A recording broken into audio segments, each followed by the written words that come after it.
All right, welcome back, Wayward Souls at the Double Tap In, number 38. Wow. I didn't think we'd make it this far, honestly. No.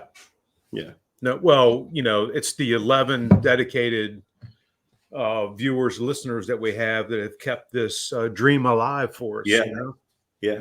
And 11, that we've moved up one. Yeah. Yeah. They say if you build it, they will come. Well, yeah. Slowly the glory hole. Yeah. Oh, shit. And for those of you who don't know what a glory hole is, Urban Dictionary is your friend. Look it up. Make sure you're at work when you do it. Totally safe. And do it on a work computer, right? Work computer. Yep. Yeah. So, yeah. Welcome back. Good to see you. It's good to be seen. Good to be seen. And as you can tell, we have a reoccurring guest now. Yeah. And he did not leave the Double Tap In. He stayed in that shirt for an entire 4 days. And he's getting a little gamey. It smells like a raw onion around here. I hope you got the windows open. Right? Turn that fan on. I even turned the fan off because I want to enjoy and bask in the manliness. Clear out the sinuses. Yeah. Exactly right. Yeah. So I think we're going to talk about cooking on the inside today. And if you didn't see the last episode, you need to go back and figure out what the inside is. We've talked about the really big cooks, for like hundreds of people, but we've not talked about like firehouse cooking. Yeah. Which is, it can be just as stressful. God, man. I said it before when I did H2OI. If you want to find out about food consumption and some hard fucking critics, cook for a bunch of firemen, a bunch of cops, a bunch of paramedics. If you think your food's good, cook for them and they'll let you know. They'll let you know. Yeah. They'll tell you. And just for an example, if you fuck up a green bean, your nickname is probably going to be Shitty Green Bean for 3 or 4 years. The fuckers don't forget either. No. Yeah, if you're lucky, only 3 or 4 years. Right. Well, that's just because you switched shifts or did something. But then one of those fuckers will call another fucker on the other shift and say, "Hey, you need to call this fucker Shitty Green Beans." I still hear about a shitty chicken noodle soup I tried to make as a rookie. I still hear about that. It ended up being a chicken noodle in water, and it was terrible. So I didn't know you could take flavor from chicken breast. I didn't. I figured it out. So I'm guessing that was Third Day Dale who did that, and not just as a rookie, just in all my glory of happy to be here, excited. Oh, I get to cook for you guys. All right, I want to try something. No, I do all my experimenting at home. Mm-hmm. If it's a hit, I might take it to the firehouse. Yeah. Some people do an opposite. They test at the firehouse to take home. No, I test it at home before I take it to the firehouse. And if it doesn't hit at home, it doesn't get made again at the firehouse. Yeah, and there's a good damn reason for that too. So, yeah. The fuckers you work with. Yep. Yeah.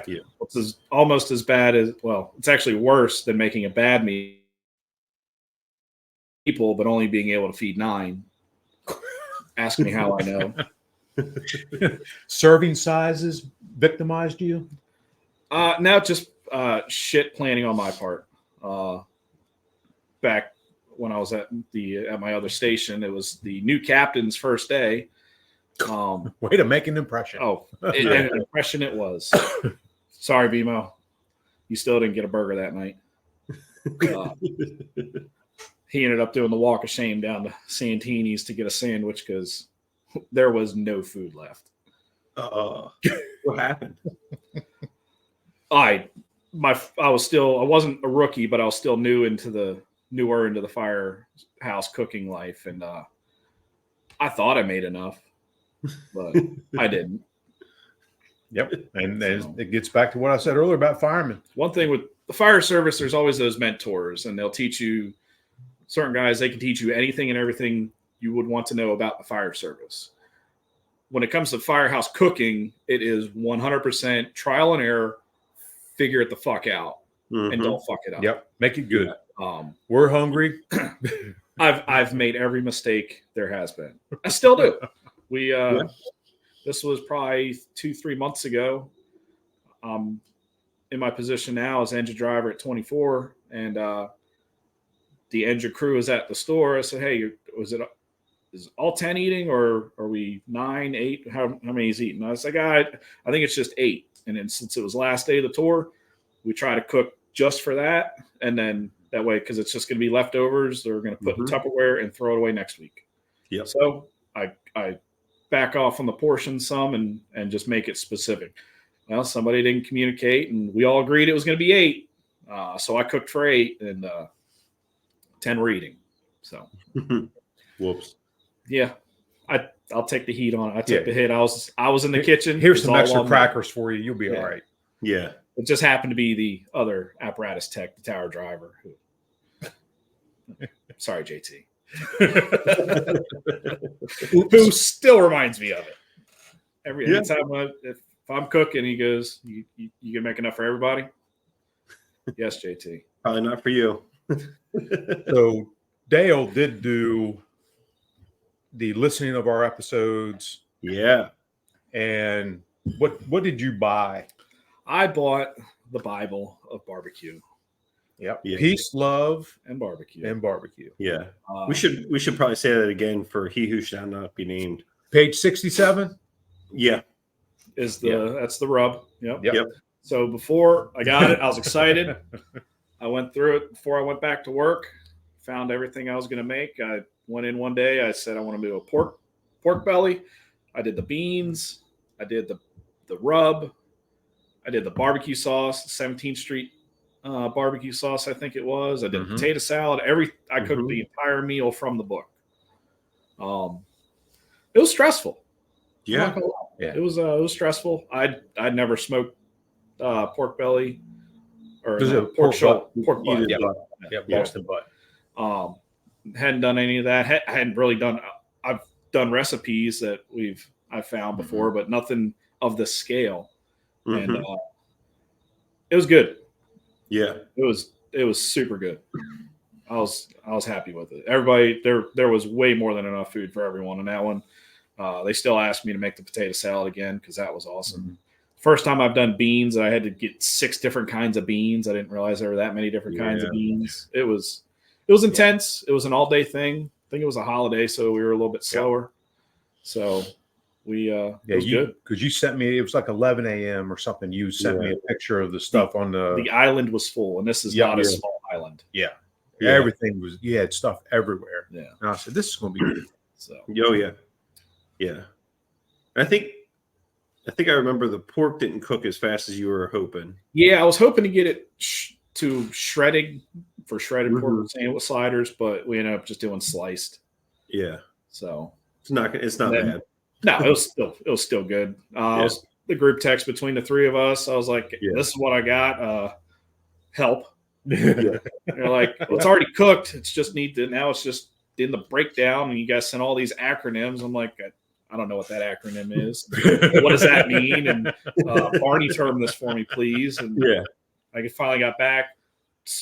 Wrap it, spray it with apple cider vinegar, and throw it in the oven. It's fine. Yep. It was fucking delicious. Yeah.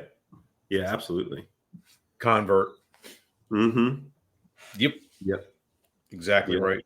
So. It's funny. You can take a firefighter and direct him with a certain piece of reading material, and he produces it good. Everybody likes it. They eat it. It's great. You take a fucking cop and lead him to water, and what happens? You push his head into the water, and he can't even drown. Like, you can't drown him. He won't drink. Nope. What the fuck you do with him? Nope. Exactly. He pees in the watering hole is what he does. Yeah, that's right. That's exactly right. With his head in the watering hole. Yep. Going, I didn't. This is salty. The cool thing about books is if you buy a book on a specific topic, when you open that book, it talks about that specific topic. Yeah. Yeah. So it's amazing. Yeah, it is. It truly is. Yeah. So just for Have we ADHD. determined, can Noah read? Well, here's what I'm getting ready to get to. That's a great question. Have you looked at his Instagram story? I believe his Instagram story, the past 24 hours. Oh yes, Somebody sent him to leadership school, and in true Noah fashion, when he goes, he drinks the Kool-Aid, and he doesn't just drink the Kool-Aid. He adds the 4 cups of sugars to it and slams that shit down. He comes home and orders 5 freaking books. What the fuck's he gonna do with the books? Level is Look better. at fucking pictures. Because you know There's damn no well he pictures can't in read. these There ain't no books. pictures in any of them. I've read 3 of them. all leadership based stuff. Start with why, which is good. Leaders eat last, which is another thing. Yep. Mission Men Me. A lot of people forget that. Yep, that's right. They do. Extreme ownership and the dichotomy of leadership. I'm pretty sure he doesn't know what the dichotomy means. No, he can't even Google it because he can't spell it.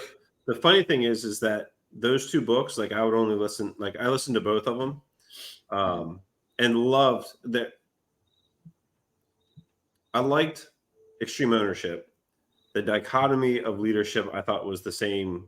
Like there was a little bit more depth to dichotomy on some things, but like for someone more like the Fire 2 to Fire 1, the Extreme Ownership was good, as the Fire 1, and dichotomy was the Fire 2. But I enjoyed both. Got some good information both. I didn't. I was never one to jump on the Jocko bandwagon. Right. No disrespect to the guy. Dude's a hero. Dude's legit. Some things I'm not that passionate about. Right. Yeah. I'll tell you, when I read that one, I had to get over his ego. Yes. Before I could start retaining the information, because I was judging him and, based on his ego, his level of ego. Yeah. I tell you, my favorite, most recent book on like leadership and lessons of leadership and that kind of stuff is Wisdom of the Bullfrog by retired Admiral William H. McRaven. He's got some good books. That dude is fucking sharp. Like, Noah, write that one down. Yeah, maybe I'll text Noah. Hey, you should. Read anything from General McRaven's been I've enjoyed. Yeah, he's and the cool thing is if you listen to his books, he reads his books. Yeah, and his voice is like he's got a great voice, and the way that he tells the stories are so cool. Yeah, because when you have someone, I do the audio books too, but when you have someone who it's not their book narrating it, it doesn't have the same impact, the same passion as the person who wrote the book reading it to you. Yeah, and then you don't get the sidebars because correct. Yeah. There's always sidebars. The interesting thing I thought with McRaven's latest book is that he was on Jocko's podcast, and the podcast was almost as long as the audiobook. The interesting thing is that the whole time they're saying, we don't want to give the whole book away. We want you to go buy the book, which totally understand and respect. Sure.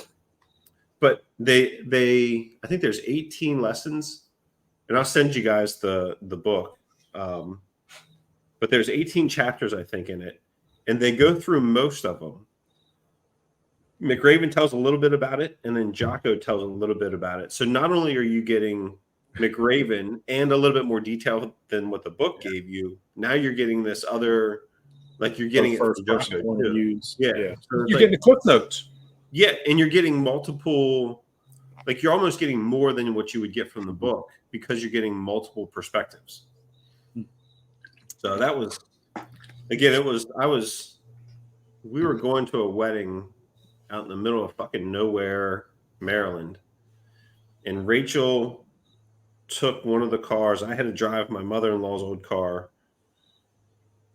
And like, I'm trying to listen to it on my phone because it doesn't connect to it's so old. It didn't have Bluetooth. Like driving through these fucking country roads. Did you have the cassette tape with the wire you put in? Yeah. But now on the new phone, you can't plug it. Like I didn't have to plug that accessory in. Like, what the fuck is this? I need a 3mm adapter on my phone. I don't have that shit. Yeah. So now I'm trying to listen to this on the way out there, and I was like, Jesus, this is something. But the podcast was really good. just hearing again both of those sides. So, all right. To the I'll just inside. stick. We're 15 minutes in, and we went from peace, love, and barbecue to the dichotomy of leadership and podcasting. When when I was working fire EMS, we had 2 providers on the unit, so it was like cooking for your mom and pop dinner kind of deal. If you were lucky, it was a weekend, there was 4 of you, so it was like cooking for a family of 4, which still is no big deal. yeah. Occasionally we would have a weekend or a holiday or something like that where we would get everybody together. We'd get to 74th Street, and then we would actually cook what I'd consider to be Firehouse style. And you learn a lot about portions, being able to read a label. Like we discussed Timmy Peters doing the green beans. Is this can enough for 6 of us? Look, bitch, if you flip it around and read the label, you can see the serving size and how many people this can will feed. If you see me in the meat section with a pack of chicken and I've got my shoes off because I'm counting. Yep, I'm doing the math on. Leave them alone.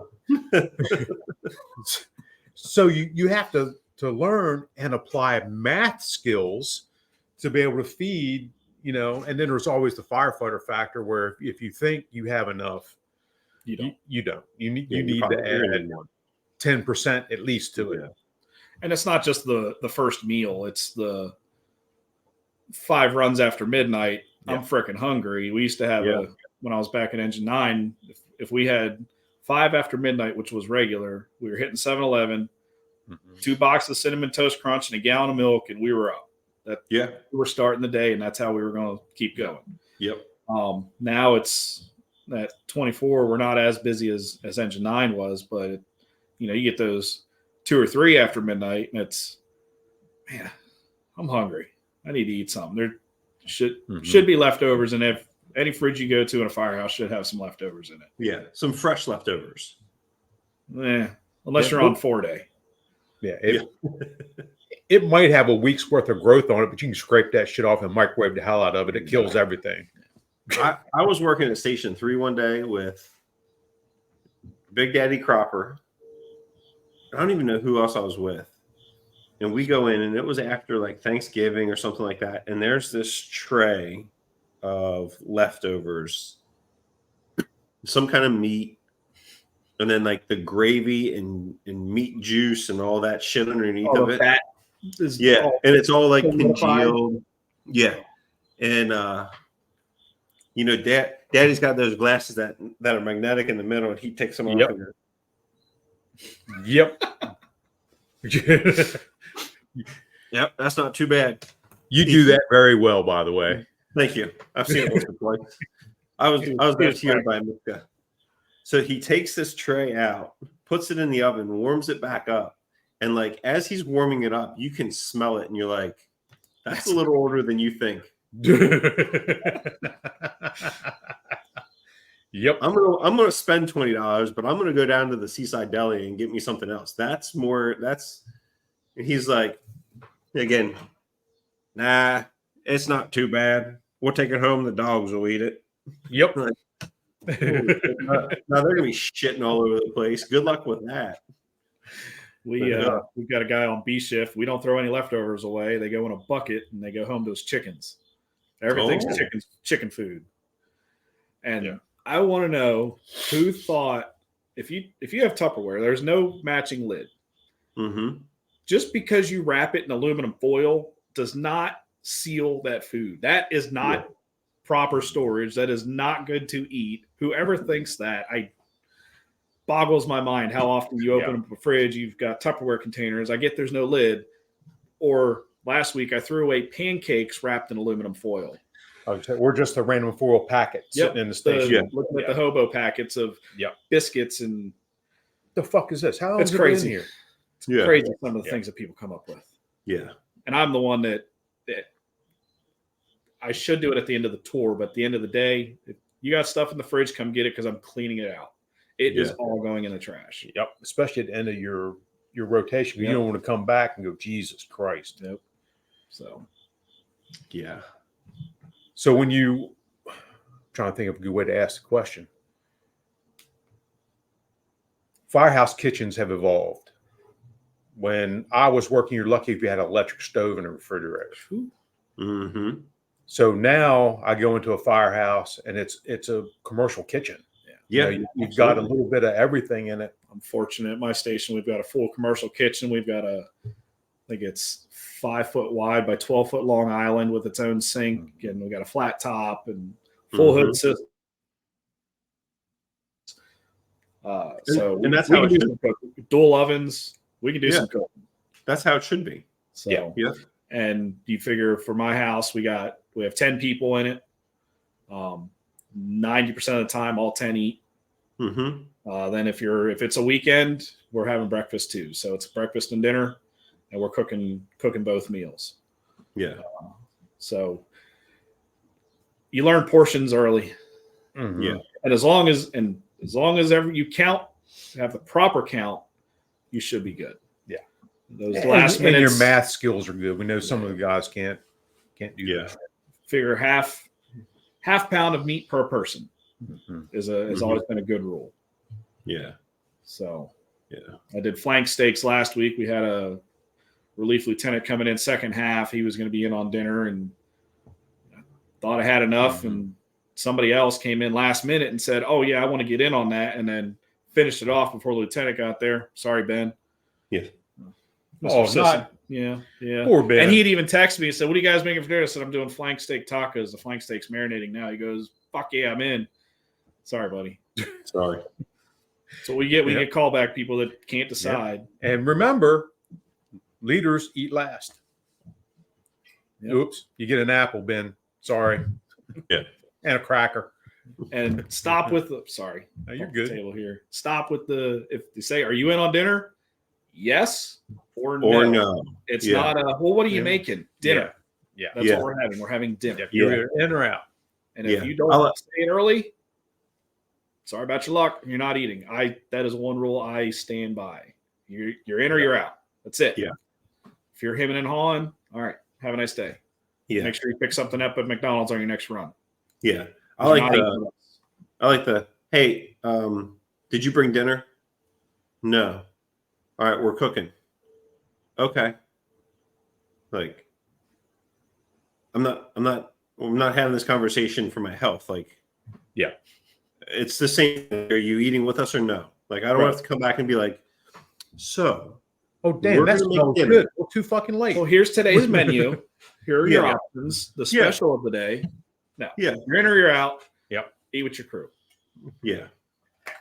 So what are you doing about dietary restrictions and people's preferences and all that shit? Preferences, to me, if you have preferences of you just don't like it, cook something without it. If you're going to be picky about it, then you need to cook. If it's a actual health thing, I'm allergic to this, I'm allergic to that, it can kill me.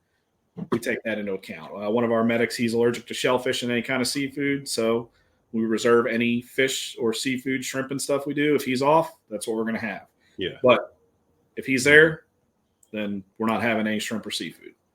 Yeah. I would say it's a legitimate health thing. Yeah. Then we we will accommodate. Yeah. Yeah. But at the same time, like if somebody's like I'm not a big fan of beans. Like, Of what? Of beans. Oh, yeah. Really of any kind, baked, refried, whatever. Like beans are not the whole meal. No. You know? Right. Like we're gonna have something else with the beans. Like I'm just not gonna fucking eat the beans. Like I'm gonna eat everything else. Right. I'm gonna pay the same as everything else. Yeah. I'm just not gonna eat the fucking beans.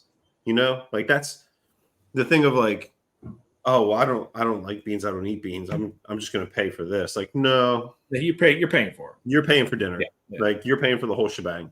Yeah. No, there is. Yeah. I will make other accommodations. Like since we have a flat top, I like to do smash burgers. Mm-hmm. Usually that's gonna be the last day of the tour. Dinner, burgers, fries, tots, whatever. Eat quick to cook and quick to clean up. Yep. We got another medic who they prefer turkey burgers. Like, I'm not buying them. Yeah. You supply them. Hey, I bought turkey. Can you make me a burger with this? No problem. I'll do that all day. That's easy. Yeah. So it's little things like that we'll accommodate. But if it's just, I don't like that and that.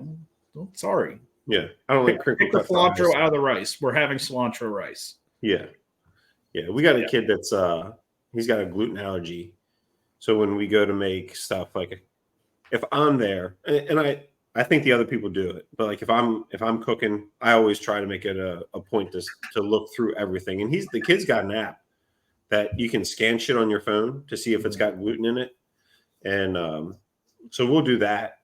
But other than that, it's like one night we saw this thing on Instagram where they take a hot dog and you stick hard uncooked pasta into it. Dude, that was so fucked up. It gets fucking worse. Just wait. You take a hot dog, you stick pasta in it, like spaghetti into it. You put it in a pan with boiling water. It cooks the pasta. It heats up the hot dog. You take it out. You put it on your cutting board, and you take a little pasta sauce and put it on the pasta with a little shredded cheese. You roll it up, and then you put it on a Hawaiian roll that you had put in, like you take some seasoned butter, melted butter, and like kind of bake it, give it a little crisp. And then you put more, like a little bit more sauce and a little bit more cheese on top of that. And that's what we had one night for dinner. Oh my God. We didn't tell anybody what we were making. We're just like, hey, are you in for dinner? And they're like, yeah, I'm in. We're like, all right, cool. And they walked through the door and saw this. And our chief, she walks in. Hang on a second. I gotta find these pictures. It's I just went through our text thread and I can't find them. Oh my God, dude. I was dying. Because you sent me this. Yeah, that's it. He walks in and sees there's the stack of them. Oh my God. That's before it's cooked. Yeah. Yeah. And then there's the finished. That looks absolutely terrible. She walks in, she sees what we're doing, and she looks around, looks at us, and we're like losing our minds. Like we're just thinking, this is the funniest thing we've ever done. She's like, I'm gonna need a minute. Walks out. Orders Uber Eats. Yeah, goes and makes her bed, comes back in, and she's like, all right, yeah, I'm not eating that. We're like, that's okay. That's totally okay. We have extra of everything. So if you want hot dogs, you can have a hot dog. If you want pasta, noodles. yeah. If you want pasta and sauce, you can have pasta and sauce. If you want a salad, like we have stuff for salad too. Like whatever you want, like this is what we have. She's like, yeah, I don't even know. Like, why don't we make you a salad? We'll start there. So we made her a salad, and we took some of the Hawaiian rolls and put some of that melted butter with the Italian seasoning and you can't go Parmesan wrong with cheese. Hawaiian rolls. Huh? You can't go wrong with those King's No. Hawaiian rolls. No. You can if you put a hot dog wrapped in spaghetti. That's fucking Wow. Yeah. Afterwards, we said, like, we're all sitting there like this, like feeling of disappointment. And there's some people that ate two. I was not one. They ate two of them. Wow. And we're sitting there, we're like I just did a very bad thing. And It's the bad next when the day- meal will make you contemplate your life choices. yeah, the next day we're like, my chicken noodle soup made me contemplate whether I was coming back to work the next day or not. yeah, like now you can take the Do I next need to day put a off. transfer in now? Yeah, you know what? You don't even have to. We already did for you. Yeah, you're out of here, dude. We don't care I where don't you go. Just get fucked. I don't want to make it sound like it's funny. One of our sayings for our logs team for the U-Star is get fucked, stay fucked. Yeah. Yep. Yeah. So I don't want to make it sound like I'll eat every single dinner because there are a couple things that if you're making meatloaf, I'm out. I have yet to have. I've tried. I have yet to have a meatloaf that I'm like, man, this is good meatloaf. Like it sucks. You can't make it good. There is nothing to make it good with. So I guess dinner tonight's not meatloaf. No, Okay. no, we're not having meatloaf. Yeah. Now I'll try a lot. My buddy on B shift, when I was still on B shift, he does a chili that everybody that has it thinks the world of. I've tried it multiple times. I don't get down with chili. Chili and meatloaf are two of my things. I'm out. Well, don't come over here tonight because we're doing a veggie chili and a meat chili. So sorry, Nice. man. You're with the meatloaf drippings. Oh, of course. There's no other way to make it. So yeah, he's going to try figs tonight with cream cheese wrapped in bacon. Try. What are we trying? Just run that by me again. You know, we have an abundance of figs. Okay. So, Yeah. Oh, yeah. Yeah. So we're doing figs with cream cheese wrapped in bacon tonight as our appetizer. Very nice. Very nice. Yeah, I just want Blakely to eat one. sounds like it'll be good. Yeah. I knew. I'm going to hide a hot dog in the middle of hers. Do you want to get cut? She will cut you. I knew. I texted Mike yesterday and said something about it. Yesterday was opening season for Dove. Ask me how I know. And a couple of our guys brought in Dove breasts with jalapenos. Oh my God, it was awesome. Yeah, it's hard to go wrong. It's been a long time since I've done it. It's hard to go wrong with a Dove breast. Yeah, with cream cheese wrapped in bacon. Yeah, it's hard to go wrong with breast in general. Yeah. True and story. Venmo will not let you pay somebody for fried Dove titties. Multiple different ways. They will not let you pay to try another note or cannot be processed. Whatever. Lord have mercy. Sorry for having fun, Venmo. Yeah. We apologize now. That's another cool thing to talk about real quick because look at the time. Eating at the Firehouse, like the amount of wild animal that you have the opportunity to have while you're there, because a lot of firemen are fishermen, hunters, and they like enjoy that food and that palate. There was one day, this was years ago, working in Ocean City, and it was back when you could work at headquarters and not run a call in 24 hours. Right. Like now it's you can do it now. It's just pretty rare, but this is when you could work in the city and not like the city could not run a call in 24 hours. And we did everything we had that day was some sort of wild game. And it was phenomenal, from venison to wild turkey to, I don't even know what else we had, but like there was nothing that came from the store.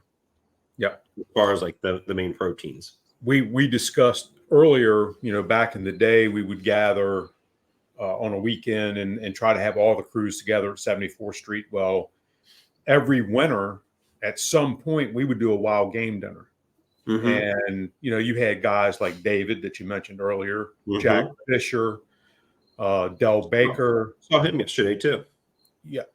All those guys, we'd all bring something different. Mm-hmm. And David Cropper made a big batch of deer dick and dumplings one evening. If you've never had deer dick and dumplings, you are truly missing out on an Eastern Shore delicacy. I think I'm okay missing out on that. You think? Yeah. So this was I was working with David, and my ex was asking what we were having for dinner and, all this sort of stuff. And David Cropper said, we're having deer dick and dumplings tonight for dinner. And he and I just, blip, blip, blip, blip, blip about deer dick and dumplings. My ex called my grandmother to get the deer dick and dumpling recipe because she wanted to make it for me. Oh, and she's your ex? My grandmother, my loving, endearing grandmother, gave her the fucking recipe. Yeah. So when my ex comes to me to provide the deer dick for deer dick and dumplings, I had to gently sit her down and say, because you're all about gentle. Yeah, because I'm all about gentle. We were fucking with you. Yeah. He goes, but your grandmother, my grandmother was fucking with you. Where do you think I got my sense of humor from? Right. I mean, so you really didn't have deer, dick, and dumplings that night? No, we had fucking McDonald's. I don't know what the fuck we had that night, but it wasn't deer, dick, and dumplings. I promise you. Oh, shit. Oh, that's fantastic. Yeah, off the rails. Yep. There we go. So with that, we're going to wrap this show up. Thanks for joining us. We hope you enjoyed it.